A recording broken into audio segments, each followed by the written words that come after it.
भास्कर जाधव यांच्या विधानाची भास्कर जाधवांनी पुन्हा एकदा ब्राह्मणांना डिवचलेलं आहे। व्हॉट्सअप स्टेटसवरून भास्कर जाधवांनी ब्राह्मणांवर निशाणा साधलाय। याआधी सुद्धा भास्कर जाधवांनी ब्राह्मण समाजाबाबत विधान केलं होतं आणि पुन्हा एकदा आता व्हॉट्सअप स्टेटसवर त्यांनी एक व्हिडिओ शेअर केलेला आहे आणि साने गुरुजींचा व्हिडिओ सुद्धा त्यांनी शेअर केलाय। ब्राह्मणांच्या पोटी जन्म घेऊन पेशव्यांचे उपमर्यादा करण्याची बुद्धी झाली तुम्हास, असं या स्टेटसमध्ये त्यांनी म्हटलंय।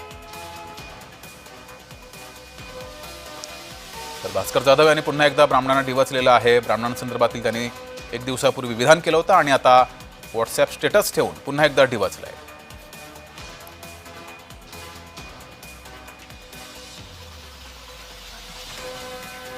ब्राह्मणाच्या पोटी जन्म घेऊन पेशव्यांचा उपमर्द करण्याची बुद्धी झाली तुम्हास।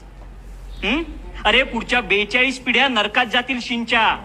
ध्यानात ठेव, आता कंपनी सरकारच आपले मायबाप। त्यांची पुढची पावले ओळखली पेशव्यांनी असं म्हणावं तर। चल निघ आधी वर्गाबाहेर।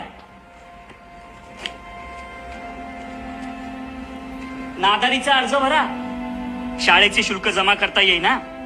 भिके चढवायला लागले त्यांना, मला इतिहास शिकवतोय म्हणे। चल निघ आधी वर्गाबाहेर।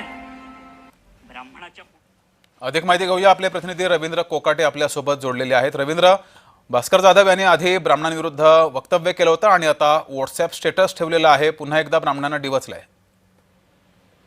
जगदीश, जर आपण बघितला तर गुहागरचे आमदार भास्करराव जाधव आहेत। आता सध्या आपण गेल्या आठवड्यापासून बघतोय की ब्राह्मण समाजाचा रोष आहे तो भास्करराव जाधवांवरती आहे। याचंच प्रतिउत्तर म्हणून भास्करराव जाधवांनी जो मेळावा घेतला होता कुणबी समाजाचा मुंबईमध्ये शिवसेना भवनमध्ये, आणि तिथे ब्राह्मणांवरती अक्षरशः वक्तव्यांनी बाण सोडले होते, टीकेचे बाण सोडले होते। आणि विनय नातू आहेत जे गुहागरचे माजी आमदार, यांच्यामधला जो वाद आहे तो आता कुठेतरी पेटण्याची शक्यता आहे गुहागरमध्ये।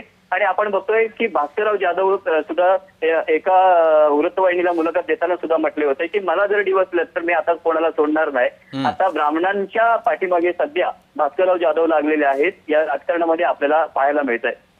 धन्यवाद रवींद्र दिलेल्या माहितीबद्दल।